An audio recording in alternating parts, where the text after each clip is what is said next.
بسم اللہ الرحمن الرحیم اللہم صلی وسلم وبارک علی سیدنا و مولانا محمد طب القلوب و دوائها وعافیت الابدان و شفائها و نور الابصار و ضیائها وعلی آلہ و صحبہ دائما ابدا صلاۃ و سلام علیک یا رسول اللہ۔ احباب ذی وقار، اللہ کی رحمت سے آج ماشاءاللہ مرکز اہل سنت کی جانب سے پہلے دورہ تفسیر القرآن کی 13ویں کلاس ہے، 13 رجب المرجب۔ آج کا ہمارا عنوان ہے بر صغیر کے وہابیوں کے پیشوا کا تعارف اور اس کے نظریات اور اس کی گستاخانہ اور کفریہ عبارتوں کا حوالہ جات کے ساتھ تعارف۔ یاد رکھیں، بر صغیر کے وہابیوں کا پیشوا شاہ اسماعیل دہلوی، جسے امام ثانی کہتے ہیں، یعنی امام اول ابن عبد الوہاب نجدی ہوا اور یہ امام ثانی ہوا۔ 1193 ہجری میں پیدا ہوا۔ بچپن سے ہی آوارہ ذہن اور آزاد خیال تھا۔ رسمی تعلیم حاصل کرنے کے بعد بارادہ حج عرب گیا۔ وہاں نجدی وہابی علماء سے ملاقات ہوئی اور ان کے نظریات سے متاثر ہوا۔ ہند آ کر واپس اپنی تبلیغ شروع کی، وہابی مذہب پھیلانے کی باقاعدہ مہم چلائی۔ ابتداً زبانی واعظ کے ذریعے وہابیت کی تبلیغ کرتا رہا۔ آخر اس نے ابن عبد الوہاب نجدی کی کتاب التوحید اور شاہ ابن سعود کے رسائل کا اردو زبان میں خلاصہ کر کے ہندوستان میں شائع کر دیا، جو تقویت الایمان کے نام سے مشہور ہے، جس میں انبیاء و اولیاء کی شان میں منہ بھر کر گستاخی کی گئی۔ اہل سنت و جماعت کے مسلمہ عقائد و مسائل سے انکار اور انحراف کا سلسلہ شروع ہوا۔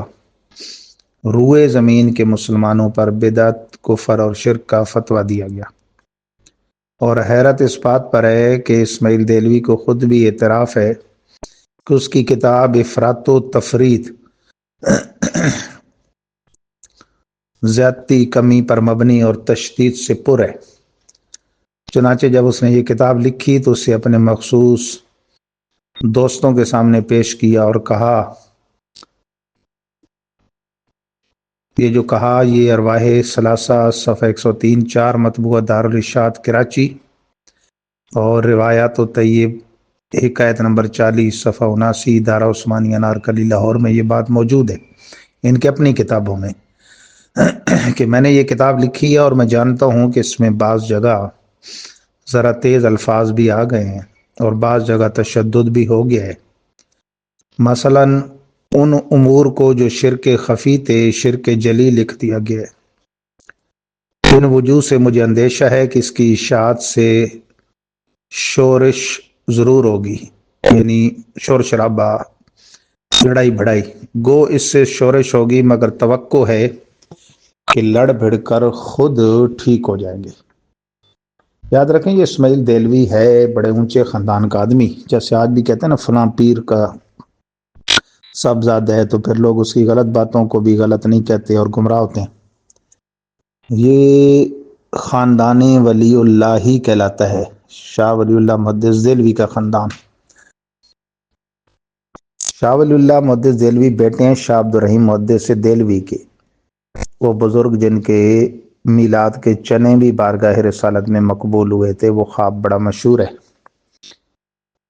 اور وہ شاہ ولی اللہ محدث دہلوی نے اپنے والد کی بشارتیں جمع کی ہیں الدر الثمین فی مبشرات النبی الامین کی نام سے۔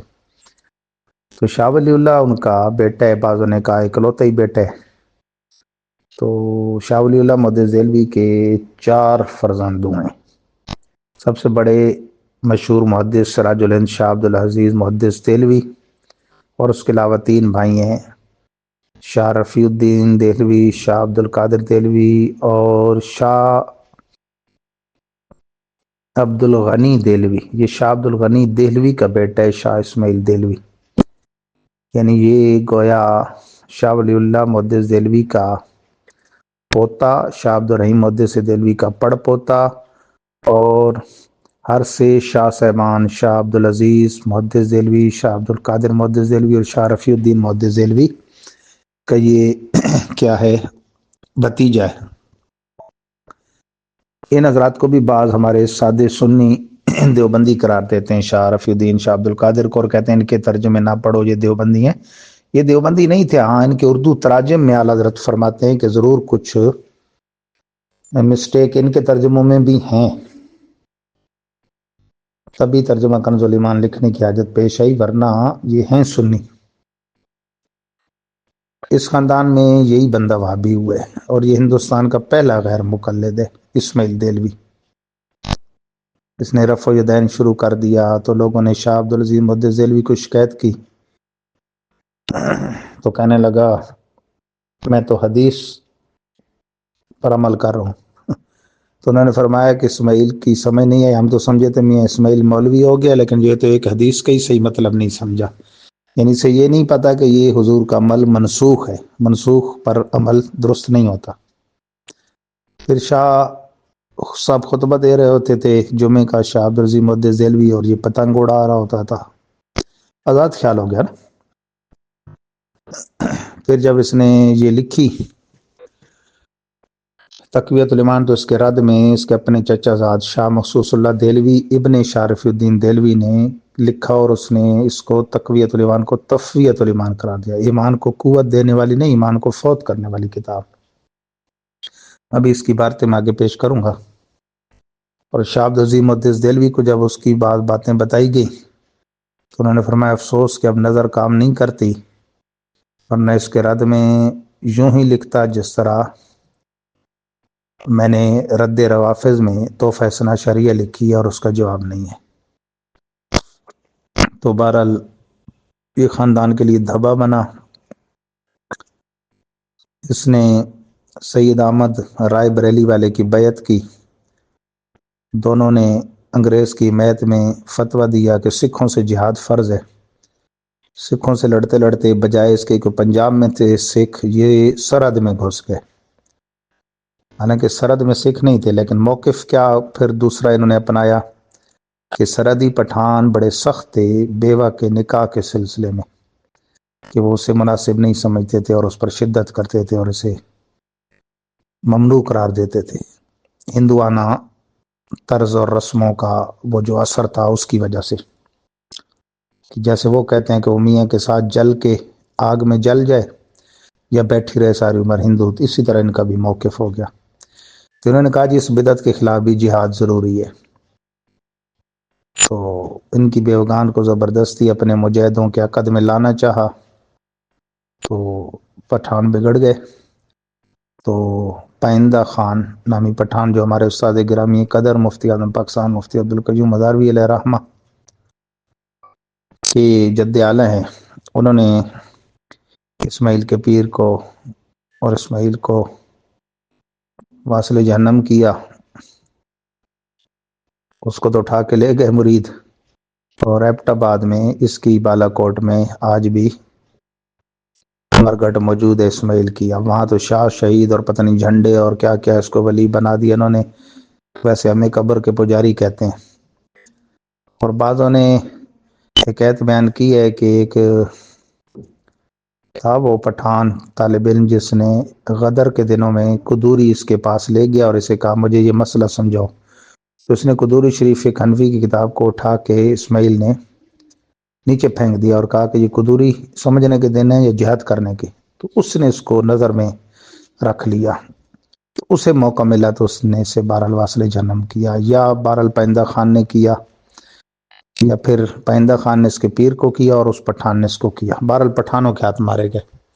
جس کی طرف اشارہ کرتے ہوئے امام اہل سنت اپنے کلام میں کہتے ہیں وہ جسے وہابیہ نے دیا ہے لقب شہید و ذبیح کا، نام اسماعیل ہے نا تو اس کو وابی ذبیح کہتے ہیں، اور شہید وہ اسماعیل ذبیح اللہ کی طرف تلمیح کر کے، وہ جسے وہابیہ نے دیا ہے لقب شہید و ذبیح کا، وہ شہید لیل نجد تھا، وہ ذبیح تیغ خیار ہے۔ اہل نجد سے مراد ابن عبد الوہاب نجدی کہ وہ اس کی محبت کا شہید ہے، اور ایک غیرت مند ایک مسلمان کے تیغ یعنی تلوار کا مارا ہوا ہے۔ تو جی مسٹر اسماعیل دہلوی، اس کی میں نے آپ کو ہسٹری بتا دی۔